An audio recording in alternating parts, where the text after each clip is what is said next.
कौन आपण जानिछंती आम हटिया ठाकुर जगन्नाथ केवल 56 भोग ही कौन पाई खाती कहीं ताठू अधिक खाती कि कम भी खाती आसतु जानिबा।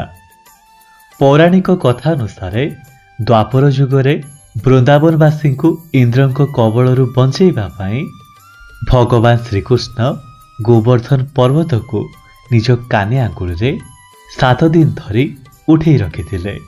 एई 7 दिन जाक श्रीकृष्ण कौन भी आहार ग्रहण करि नथिले। भगवान श्रीकृष्ण दिन को 8 थर भोजन करुथिले। आउ से हिसाब से 7 गुणन 8 समान 56 भोजन से वंचित होइथिले।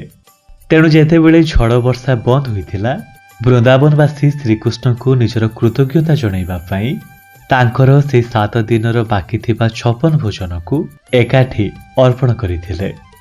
तेणु सेही परंपरा अनुसार आज भी श्रीक्षेत्र रे तथा श्रीकृष्ण पाखरे 56 भोजनर भोग लागे।